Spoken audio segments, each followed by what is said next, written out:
অন্তৰ জানা যেন কল্পতৰ তাহান্ত বিনাই নাহি নাহি নাহি হামাৰ পৰম গুৰু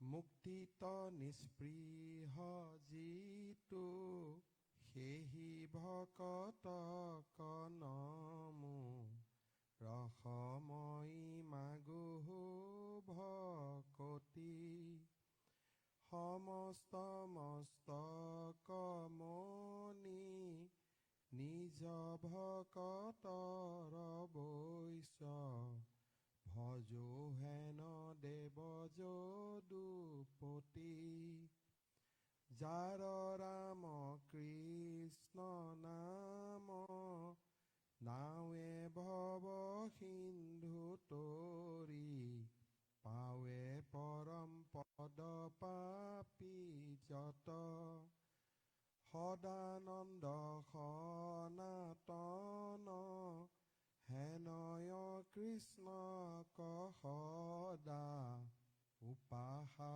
কৰো হৃদয়ত মৎস্য কুৰ্ম নৰসিংহ বামন পৰশুৰাম হলি ৰাম বৰাহ শ্ৰীৰাম বুদ্ধ কল্কি নামে দশ আকৃতি ধৰি কৃষ্ণ তজো পাৱে কৰো প্ৰণাম।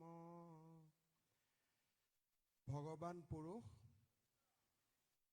আমাৰ সকলোৰে পৰমাত্মা শ্ৰীকৃষ্ণলৈ আমি সকলোৱে তেওঁৰ শ্ৰীচৰণত প্ৰণাম জনাইছোঁ।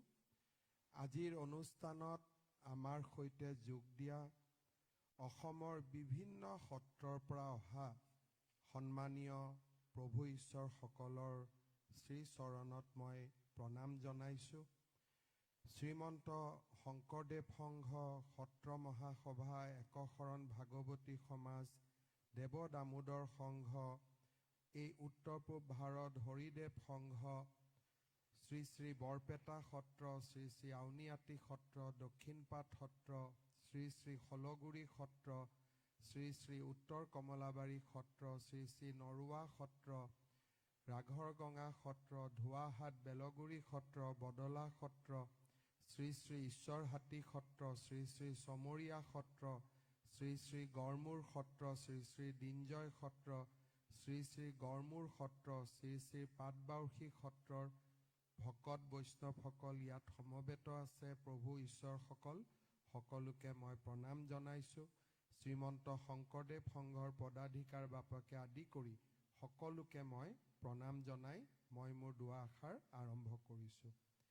আজিৰ সভাত আমাৰ মাজত উপস্থিত আমাৰ অতিথি হিচাপে ইয়ালৈ অহা JSW গ্ৰুপৰ অধ্যক্ষা সাবিত্ৰী জিন্দাল ডাঙৰীয়ানী, সজ্জন জিন্দাল ডাঙৰীয়া, সংগীতা জিন্দাল ডাঙৰীয়ানী, অসম বিধানসভাৰ সন্মানীয় অধ্যক্ষ বিশ্বজিৎ দৈমাৰী ডাঙৰীয়া, সাংস্কৃতিক মন্ত্ৰী বিমল বৰা ডাঙৰীয়া, মোৰ সতীৰ্থ মন্ত্ৰী জয়ন্ত মল্ল বৰুৱা ডাঙৰীয়া, উৰ্খাও গৌৰা ব্ৰহ্ম ডাঙৰীয়া, সাংসদ ভুৱনেশ্বৰ কলিতা ডাঙৰীয়া, বিজুলী কলিতা মেধি ডাঙৰীয়ানী, দিছপুৰ সমষ্টিৰ বিধায়ক অতুল বৰা ডাঙৰীয়া, ৰঞ্জিত বৰঠাকুৰ ডাঙৰীয়া, ৰাজ্যৰ মুখ্য সচিব ডক্টৰ ৰবি কোটা ডাঙৰীয়া, গুৱাহাটীৰ মেয়ৰ মৃগেন শৰণীয়া ডাঙৰীয়া আৰু ইমান দিনে ব্ৰিটিছ মিউজিয়ামত বৃন্দাবনী বস্ত্ৰখনক সযতনে ৰখা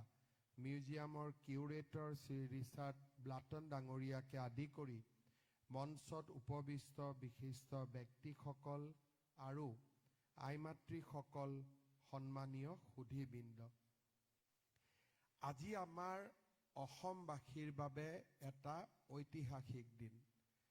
ৰিচাৰ্ড ব্লাটন ডাঙৰীয়াই আপোনালোকক যেতিয়া বৃন্দাবনী বস্ত্ৰখন তেওঁৰ প্ৰেজেণ্টেশ্যনত দেখুৱাইছিলে তাৰ লগে লগে তেখেতে কৈ গৈছিলে যে এই বস্ত্ৰভাগ কি ধৰণে নিৰ্মাণ কৰা হৈছিল, তাৰ যিটো কলা আৰু তাৰ যিটো কৌশল তাক আজিও সম্পূৰ্ণৰূপে ব্ৰিটিছ সকলেও নিৰূপণ কৰিব পৰা নাই।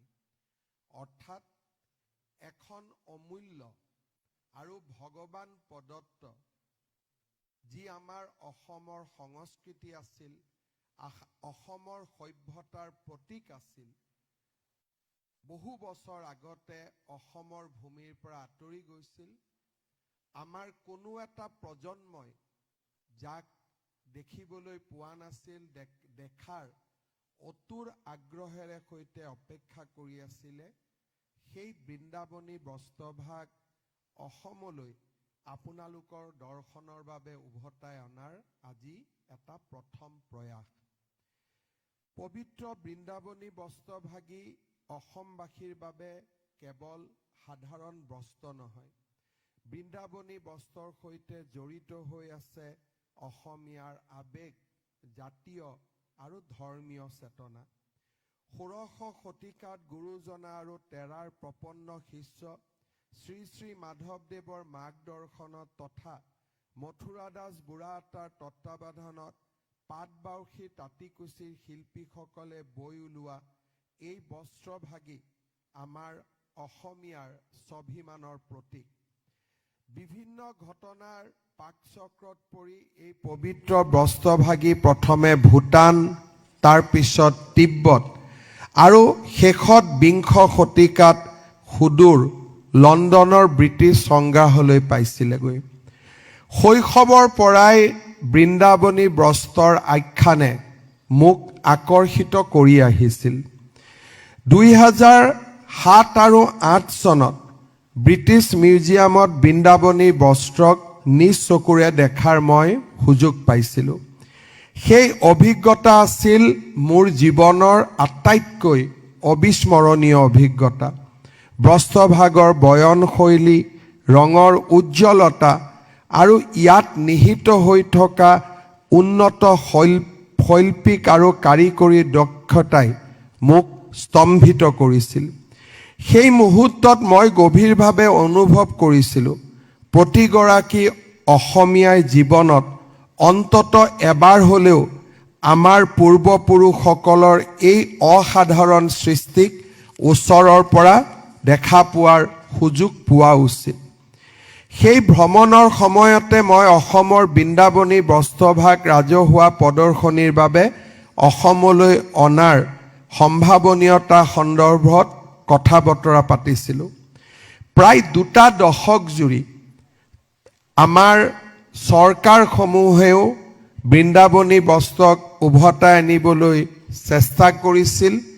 এটা সময়ত সকলোৱে অনুভৱ কৰিছিল যে এই বস্ত্ৰভাৱক অসমলৈ লৈ অহাটো সম্ভৱ নহয়।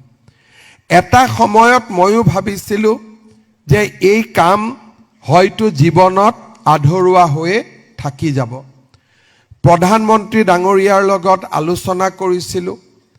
আমাৰ ভাৰতৰ দূতাবাস, ব্ৰিটিছ হাই কমিছনাৰ তেখেতসকলৰ লগত আলোচনা কৰিছিলোঁ আৰু এটা সময়ত এই বস্ত্ৰভাগ কেনেকৈ অসমলৈ আনিব পাৰি তাৰ এটা আমি নিশ্চিত পৰিকল্পনা কৰিছিলোঁ। এই গোটেই পৰিকল্পনাটোত গুৰুত্বপূৰ্ণ ভূমিকা JSW গ্ৰুপে গ্ৰহণ কৰিছিল। JSW গ্ৰুপৰ বিষয়ে আপোনালোকক মই 2টা কথাই ক'ম। JSW গ্ৰুপৰ স্বত্বাধিকাৰ শ্ৰী সজ্জন জিন্দাল ডাঙৰীয়া, তেখেতৰ ব্যৱসায় আজিৰ দিনত বছৰত প্ৰায় 5 লাখৰ পৰা 6 লাখ কোটি টকা তেখেতে ব্যৱসায় কৰে। জিন্দাল ছ' মিল, এনাৰ্জি, বিভিন্ন ছেক্টৰত তেওঁ কাম কৰে। কিন্তু তেওঁৰ মাতৃ সাবিত্ৰী জিন্দালৰ জন্ম হৈছিল তিনিচুকীয়াত আৰু তিনিচুকীয়াত পঢ়া শুনা সমাপ্ত কৰি হাৰিয়ানাৰ প্ৰখ্যাত ব্যৱসায়ী OP জিন্দালৰ লগত তেখেতৰ বিবাহ হৈছিল আৰু তাৰ পিছত তেওঁ হাৰিয়ানাৰ সৈতে সম্পূৰ্ণ জড়িত হৈ পৰে। অসমৰ বিষয়ে সদায় মনত আবেগ আছিল, কিন্তু আমি কেতিয়াও ওচৰৰ পৰা তেখেতক অনাৰ সুযোগ পোৱা নাছিলোঁ।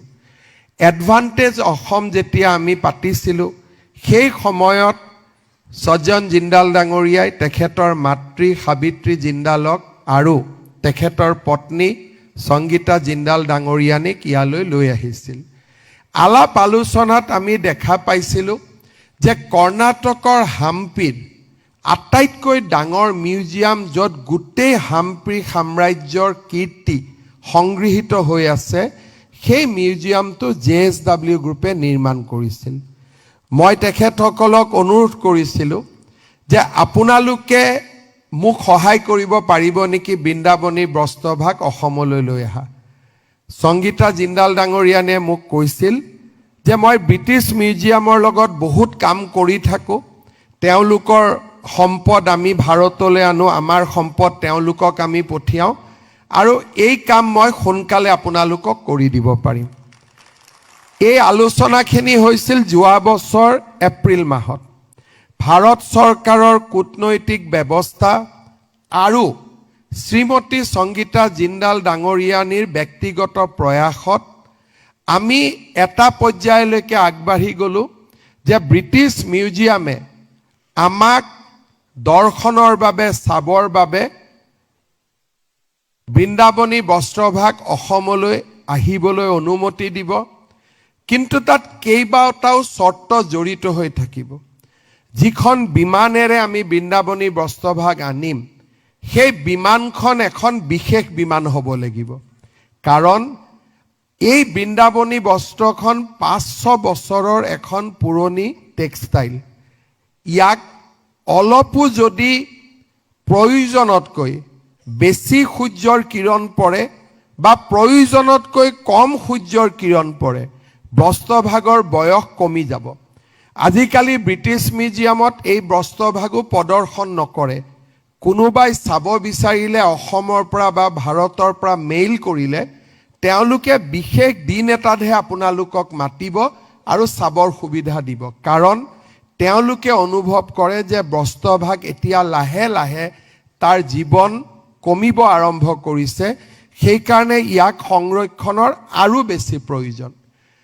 তাৰ পিছত আমাক ব্ৰিটিছ মিউজিয়ামে ক'লে যে এনেকুৱা এটা আমাক মিউজিয়াম লাগিব, যিটো মিউজিয়ামত ব্ৰিটিছ মিউজিয়ামৰ দৰেই শীত, তাপ, পোহৰ গোটেইখিনি নিয়ন্ত্ৰিত হ'ব। জিন্দাল গ্ৰুপে বা আমাৰ সজ্জন জিন্দাল ডাঙৰীয়া আৰু সংগীতা জিন্দাল ডাঙৰীয়াই মোক যেতিয়া ক'লে, তেতিয়া স্বাভাৱিকতে মই ক'লোঁ যে অসম চৰকাৰে এনেকুৱা আধুনিক মিউজিয়াম বনোৱাৰ আমাৰ আগত অভিজ্ঞতা নাই, আৰু এই ক্ষেত্ৰতো আপুনিয়ে মোক সহায় কৰিব লাগিব। তেতিয়া তেওঁলোকে ক'লে যে আমি মিউজিয়ামটো বনাই দিম আৰু সম্পূৰ্ণ জিন্দাল গ্ৰুপৰ খৰচত আমি এই মিউজিয়ামটো বনাই দিম। অসম চৰকাৰে ইয়াৰ কাৰণে এটকাও দিব নালাগে, মাত্ৰ আমাক মাটিডোখৰ দেখুৱাই দিব লাগে। আজি আপোনালোকে চিন্তা কৰক, এগৰাকী অসমত জন্ম পোৱা আৰু বিবাহ সূত্ৰে হাৰিয়ানালৈ যোৱা, হাৰিয়ানাত তেওঁ 4টা সন্তান, সকলো বহুত আমি ভাবাতকৈ বহুত বেছি এষ্টাব্লিছ। তেখেত হাৰিয়ানাৰ বিধায়িকাও, কিন্তু মাতৃভূমিৰ প্ৰতি থকা মৰমে তেওঁক আকৌ অসমলৈ মাতি আনিছে যে আমি বৃন্দাবনী বস্ত্ৰভাগৰ লগত নিজক জড়িত কৰিম। आज मैं सारा असम वासियों का ओर से श्री सावित्री जिंदाल महोदया, श्री सज्जन जिंदाल और संगीता जिंदाल को बहुत बहुत धन्यवाद देता हूं। आपने जो काम हमारे लिए किया, असम आपको कभी नहीं भूलेगा। मैं सबको अनुरोध करूंगा, एक अच्छा हाथ ताली से हम जिंदाल परिवार को सम्मानित करूंगा।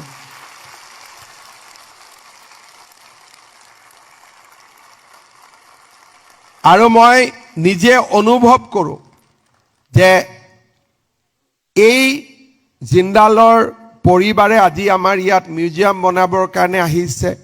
মই নিশ্চিতভাৱে অনুভৱ কৰিম যে গোটেই ভাৰতবৰ্ষতে তেখেতসকলৰ ব্যৱসায় আছে। সুযোগ সুবিধা পালে তেওঁলোকে অসমতো যদি পৰৱৰ্তী সময়ত কিছু পুঁজি বিনিয়োগ কৰে আমি কৃতাৰ্থ হ'ম, কিন্তু আজি সেই বিষয়ে আমি ইয়াত আলোচনা কৰিবলৈ বিচৰা নাই। सज्जन जी मैं बोल रहा था कि आगे जाके आप असम में कुछ इन्वेस्ट भी करें, लेकिन आज वो बात हम नहीं करूंगा कि इसलिए हमें कंप्लीटली फॉर अदर पर्पस हम लोग यहाँ उपस्थित है।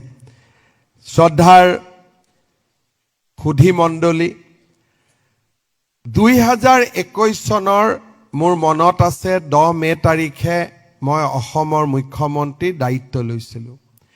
প্ৰধানমন্ত্ৰী ডাঙৰীয়াক মই যেতিয়া মুখ্যমন্ত্ৰীৰ দায়িত্ব লৈ শপত গ্ৰহণ কৰি তেখেতক লগ কৰিব গৈছিলোঁ, তেখেতে মোক কৈছিল যে অসমত আমি উন্নতিও কৰিব লাগিব আৰু অসম সংস্কৃতিৰ ইমান চহকী যে আমি অসমৰ সংস্কৃতিক ৰক্ষা কৰিব লাগিব। বিকাশ ভি বিৰাসত ভি, অৰ্থাৎ বিকাশো লাগিব, লগত আমাৰ ঐতিহ্য কৃষ্টি পৰম্পৰাকো আমি জীয়াই ৰাখিব লাগিব।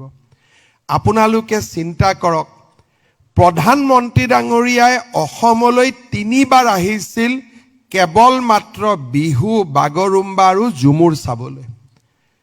দেশৰ কোনো প্ৰধানমন্ত্ৰী এনেকে কেতিয়াও নাহে, কিন্তু প্ৰধানমন্ত্ৰী ডাঙৰীয়াৰ অসমৰ সংস্কৃতিৰ প্ৰতি ইমান সন্মান যে তেখেতে যেতিয়াই সংস্কৃতিৰ লগত জড়িত হোৱাৰ সুযোগ পায় সেই সুযোগ তেওঁ কেতিয়াও এৰিব নিবিচাৰে।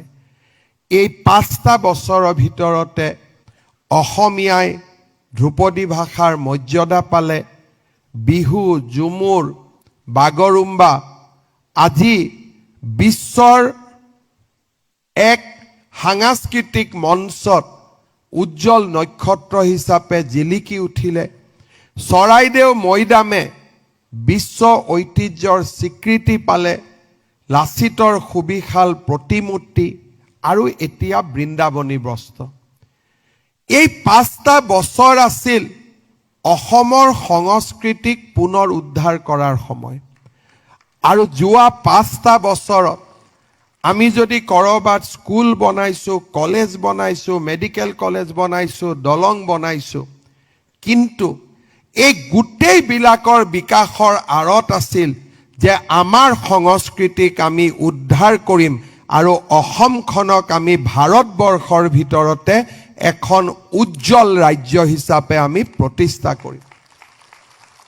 আজি অৰ্থনৈতিক দিশৰ পৰা হওক, সাংস্কৃতিক দিশৰ পৰা হওক, আজি ভাৰতে আমালৈ উভতি চাইছে। কেইদিনমান আগতে বটদ্ৰৱাত যেতিয়া মহাপুৰুষ শ্ৰীমন্ত শংকৰদেৱৰ আৱিৰ্ভাৱ ক্ষেত্ৰ নিৰ্মাণ হৈছিলে, গৃহমন্ত্ৰী ডাঙৰীয়া নিজে আহিছিলে। বাথৌ ধৰ্ম সন্মিলন গৃহমন্ত্ৰী ডাঙৰীয়া নিজে আহিছিলে। আৰু আমাৰ জাতীয় শ্বহীদৰ বাকৰিত মোদী ডাঙৰীয়া, অমিত শ্বাহ ডাঙৰীয়া সকলোৱে আহি তেওঁলোকে আমাৰ 8 শ্বহীদক প্ৰণিপাত কৰিছিলে। উদ্দেশ্য এটাই আছিলে যে অসম আৰু অসমীয়া, আমাৰ কৃষ্টি আৰু সংস্কৃতি, আমাৰ ঐতিহ্য আৰু পৰম্পৰাক যাতে আমি আগুৱাই লৈ যাব পাৰোঁ। আৰু আজি ঠিক আছে, একো নাই, ধুনীয়াকৈ তাক আঁতৰাই দে। ভাগৰ লাগিছে ডিউটি কৰি, কেতিয়াবা হেৰি কৰি লৈ যাম।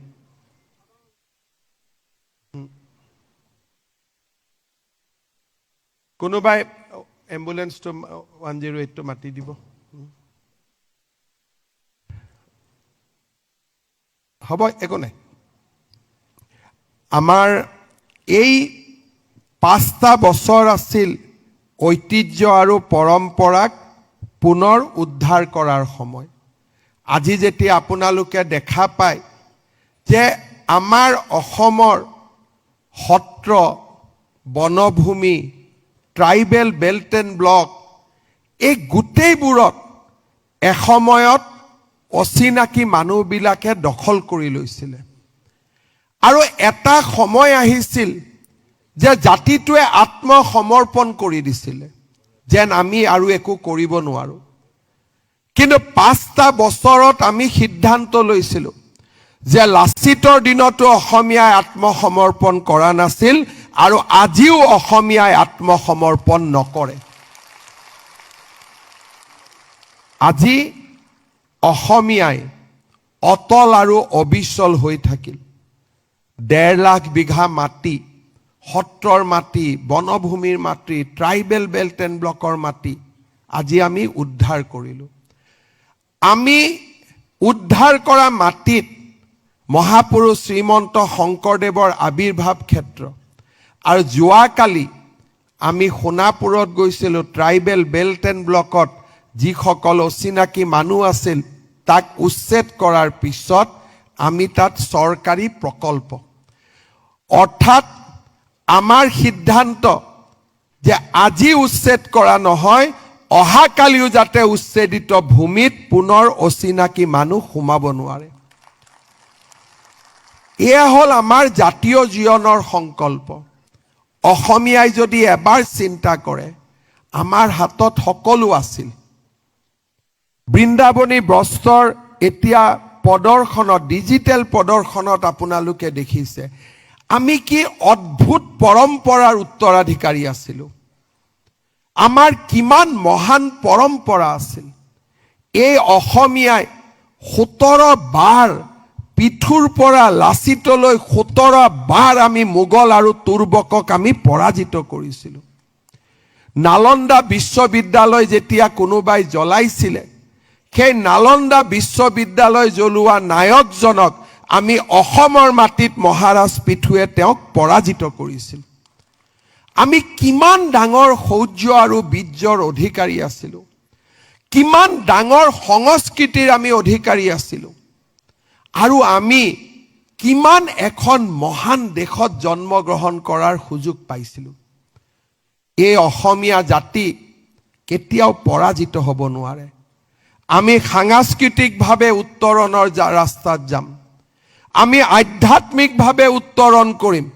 কৃষ্টি, সংস্কৃতি, অৰ্থনীতি, সমাজনীতি আমি সকলোতে আগুৱাই যাম।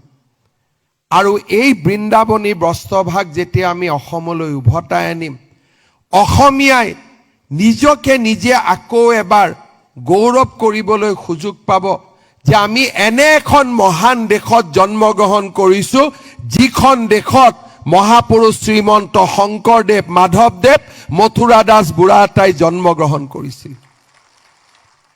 আৰু যেতিয়া জাতিৰ অন্তৰত স্বাভিমান জাগ্ৰত হয়, জাতিৰ অন্তৰত যেতিয়া ঐতিহ্য আৰু পৰম্পৰাৰে সৈতে চিনাকি হোৱাৰ সুযোগ পায়, স্বদেশ প্ৰেম আৰু জাতীয়তাবাদৰ জন্ম হয়।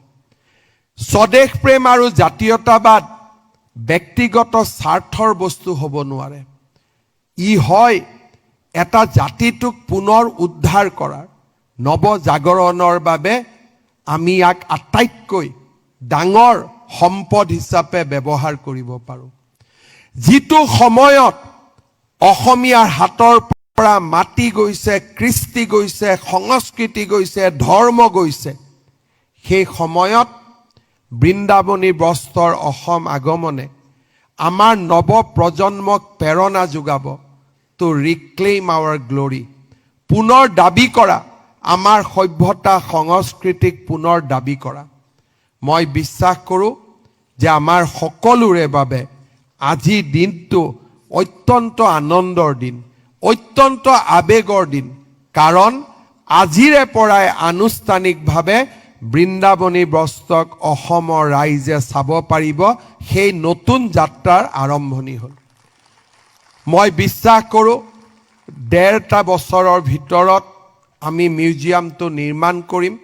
আপোনালোকে জানি ভাল পাব, APSC অফিচৰ সন্মুখত, আমাৰ ছায়েন্স মিউজিয়ামৰ সন্মুখত ছেৰিকালচাৰ ডিপাৰ্টমেণ্ট মন্ত্ৰী উৰ্খাও গৌৰা ব্ৰহ্ম বহি আছে। তেওঁলোকে আমাক প্ৰায় 2 একৰ মাটি দিছে। সুন্দৰ এটা মিউজিয়াম হ'ব, বৃন্দাবনী বস্ত্ৰ আহিব। কিন্তু তাতকৈ ডাঙৰ কথা, ইয়াৰ ষ্টেণ্ডাৰ্ডটো ইমান উন্নত হ'ব যে ইয়াৰ পিছত আমি যিকোনো পৃথিৱীৰ আপুৰুগীয়া সম্পদ আমি এই মিউজিয়ামলৈকে মাজে মাজে আনি থাকিব পাৰিম। কাৰণ আজিলৈকে আমাৰ অনাৰ ব্যৱস্থা নাছিল। এই মিউজিয়ামটো ইমান উচ্চ মানদণ্ডৰ হ'ব যে আমাক যিকোনো সামগ্ৰী ফ্ৰেন্স মিউজিয়াম পেৰিছ মিউজিয়াম কোনেও আমাক লোনত দিবলৈ তেওঁলোকে অসুবিধা নাপায় আমি আজি এটা মহান কামৰ সাক্ষী হলো মোৰ বিশ্বাস যে জিন্দাল গ্ৰুপে খুব সোনকালে আমাক মিউজিয়াম নিৰ্মাণ কৰি দিব আৰু আমি বৃন্দাবনী বস্ত্ৰক অসমলৈ উভতাই আনিম আমি গোটেই আটাইকেইটা প্ৰজন্মৰ অসমীয়াই বৃন্দাবনী বস্ত্ৰক চাব আৰু আমি আমাৰ ঐতিহ্য সংস্কৃতিক লৈ আকৌ এবাৰ গৌৰৱ কৰাৰ সুবিধা পাম মই বিশেষ ক'ব নোখোজো অনুষ্ঠানৰ পিছতেই আমি আমাৰ পদ্মশ্ৰী পদ্মভূষণ যতীন গোস্বামী ডাঙৰীয়াই মহাপুৰুষ শ্ৰীমন্ত শংকৰদেৱ আৰু বৃন্দাবনী বস্ত্ৰৰ ওপৰত এটা সাংস্কৃতিক কাৰ্যসূচী নিৰ্মাণ কৰিছে আমি বৰপেটাৰ থিয় নাম ভোল তালু চাবলৈ পাৰিম আৰু আমাৰ কৃষ্ণ কথা তাৰ ওপৰতো খুব ধুনীয়াকৈ আমাৰ ক্লাছিকেল ডান্সৰ সৰু পাৰফৰ্মেন্স হ'ব আধা ঘণ্টা সময় আমি সকলোৱে উপভোগ কৰিব পাৰিম মই পুনৰ এবাৰ আপোনালোক সকলোকে বহুত বহুত ধন্যবাদ জনাইছো আৰু আজি আমি নিশ্চিতভাৱে ক'ব পাৰো যে আমি সকলোৱে এই বৃন্দাবনী বস্ত্ৰভাগিক নিজ চকুৰে দেখিবলৈ সুবিধা পাম পৰমাত্মাই সকলোকে কুশল শান্তি আৰু সুদীৰ্ঘ জীৱন দিয়ক এনেকৈ যাতে আমি অসমীয়াৰ কৃষ্টি সংস্কৃতিক উদযাপন কৰি থাকিব পাৰো I convey my best wishes to and our deep gratitude to Research Blarton. He is the person who has reintroduced Brindavani Bostra to the entire world. The book he has written on the Brindavani Bostra itself is a masterpiece. We are taking steps to translate that book into Assamese. We will know many things about this textile, the sacred textile from his book. So I'd like to convey our deep gratitude to Sri Research Blarton. I am sure that when Bostra will come, definitely he will also come along with that Bostra. So again, welcome back to Assam. और मैं दोबारा एक बार पूरा असम वासियों का और से माननीय सावित्री जिंदाल महोदया श्री सज्जन जिंदाल महोदय और संगीता जिंदाल महोदया को धन्यवाद देते हुए मैं मेरा वाणी का विराम देता हूँ बहुत बहुत धन्यवाद जय हिंद वंदे मातरम जय असम जय गुरु शंकर